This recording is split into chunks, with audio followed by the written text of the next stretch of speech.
শক্তিশালী অঞ্চল, এখন আমাদের শক্তিশালী অঞ্চল হিসেবে আমরা তালিকাতলা দেখছি। আমরা ভোট হয়তো এখানে আমরা খুব ভালোভাবে করতে পারি, কিন্তু একটা কথা আপনাদের মাথায় রাখতে হবে, আসন্ন পঞ্চায়েত নির্বাচনকে সামনে রেখে আমি ইতিমধ্যে অঞ্চল কমিটি আমরা একটা করে দিয়েছি। আমরা আমার যারা বিভিন্ন জায়গায় গন্ডগোল করার চেষ্টা করছে, আপনারা সক্রিয় ভাবে থাকবেন। কোন জায়গায় গাছ চলতে গিয়ে কোন জায়গায় মানুষের উপরে আক্রমণ করবেন না, দোকানপাট বন্ধ করবেন না। অসুবিধা সুবিধা থাকলে সেসব এলাকায় যেখানে যেখানে অসুবিধা আছে, যারা দুর্নীতি করেছে, যারা ঘোরা তুলেছে, যারা আমাদের ছেলেদের বাড়ি ছাড়া করে রেখেছে, তাদের মধ্যে আমরা বিচার করব। কিন্তু আপনারা হঠাৎ করে কারোর উপরে হামলা করবেন না, দোকান বন্ধ করবেন না, বাড়ি বন্ধ করবেন না, বাড়ি ভাঙচুর করবেন না। আমরা তৃণমূল যেটা করেছে আমরা সেটা করবো না, এটা আমাদের সবার মাথায় রাখতে হবে। আমরা চাই আমাদের দল আইএসএফ দল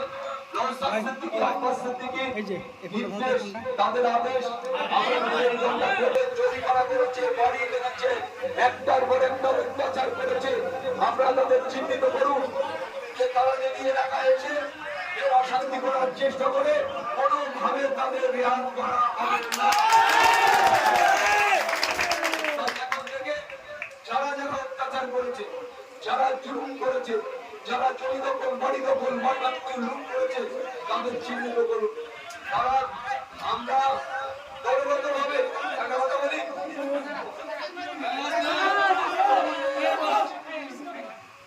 দলগত ভাবে আমাদের অঞ্চলের সভাপতির কাছে লিখিত জানান কোন বুথে কারা লুট করেছে, কারা হারবাদগিরি করেছে, কারা মানুষের রয়েছে, কারা বাড়ি ছাড়া করে রেখেছে। আমরা এই অঞ্চলে আপনাদের অঞ্চল প্রেসিডেন্টের কাছে আপনারা লিখিত জানাবেন। আমরা দরকার হলে তাকে ডাকবো যে তুমি এই ক্ষতি করেছো, ক্ষতিপূরণটা তুমি দাও, তোমার উপরে কোনো রাত নেই, তোমার উপরে কোনো সন্ত্রাস হবে না। এটা আমরা তৃণমূল নয়, এটা আইএসএফ, তাদের বিচার হবে। বিচারে তাদের বলতে হবে যে তারা কেন করেছে, কার নির্দেশে করেছে, কার আদেশে করেছে, তাদের জবাব দিতে হবে। আমরা জানি যে ক্যানিং 2 নম্বর ব্লকে হাজার হাজার মানুষ বাড়ি ছাড়া, হাজার হাজার মানুষের বাড়ি ভাঙচুর, লুটপাট, অত্যাচার, জুলুম 2021 করা হয়েছে। তাই আমি আপনাদের কাছে বলছি, আমি আরাবুল মিশ্র, আমি কারোর ছেড়ে কথা বলি না। মনে রাখতে হবে এবারে আমাদের আইএসএফ শেষ কথা বলবে ক্যানিং পূর্ব 2 নম্বর ব্লকে, আমরা শেষ কথা আইএসএফ। তাই এখন থেকে তৈরি হতে হবে, মানুষের বাড়ি বাড়ি পৌঁছতে হবে। যে সন্ত্রাস, যে অত্যাচার, যে জুলুম, এই শওকত মোল্লা মাচ্ছরের বিরুদ্ধে লড়াই করতে হবে। তাই আমি আপনাদের কাছে বড় জোরে আবেদন রাখবো, আজকে অনেকগুলো প্রোগ্রাম আছে, শান্তিপূর্ণ ভাবে এই অনুষ্ঠান আমরা আজকে একটা সুন্দর বসার জায়গা এখানে আমাদের ছেলেরা করেছে, দায়িত্ব নিয়ে করেছে। এরা কাল থেকে, আমার কালকে আসার কথা ছিল, এখানকার কিছু ছেলেরা কাল তারা 100 মতো ছেলে ঘুরতে গেছে। তাই আমি কালকে এসে ফিরে গেছি। আজকে আমি থানায় ছিলাম, আমরা তো একদম জাস্ট টাইম এখানে আসতাম। থানা থেকে কয়েকটা ছেলে আমাদের ধরেছে, তাদের সাথে কথা বলে, ওসির সাথে কথা বলে তাদের কোর্টে পাঠিয়ে এসেছি। শুধু আপনারা একটা জিনিস মাথায় রাখবেন যে আমাদের দলের নাম হচ্ছে আইএসএফ, আমাদের ঝান্ডা হচ্ছে, আপনাদের মনে রাখতে হবে আইএসএফ এর ঝান্ডা খাম চিহ্ন। এই খাম চিহ্নকে মনে রাখতে হবে, পাড়ায় পাড়ায় বলে দিতে হবে, মা ভাই বোনদের বলে দিতে হবে আমি হেরে গেছি, আমার দুঃখ নেই, তোমাকে জোর করে হারানো হয়েছে, চক্রান্ত করে হারানো হয়েছে। এবারে আপনারা যেভাবে খেটেছিলেন, আমি অন্তত মনে করেছিলাম যে আমি অন্তত 20-30 হাজার করে জিতবো, কিন্তু এখানে সম্পূর্ণ ভাবে চুরি করা হয়েছে। কোটি কোটি টাকার বিনিময়ে এই ক্যানিং পূর্ব বিধানসভা চুরি করে তারা জিতেছে। মানুষ আমাদের আশীর্বাদ করেছে, মানুষ আমাদের ভোট দিয়েছে। তাই আমি এই ক্যানিং পূর্বের মানুষ আজকে এখানে দাঁড়িয়ে আমি তাদের শুভেচ্ছা অভিনন্দন জানাচ্ছি। হেরে গিয়েও আপনাদের সামনে আপনারা আপনাদের মাথায় রাখতে হবে যে এই লড়াই আমরা গ্রামের লড়াই, উন্নয়নের লড়াই, সার্বিক পরিস্থিতি বজায় রাখার লড়াই।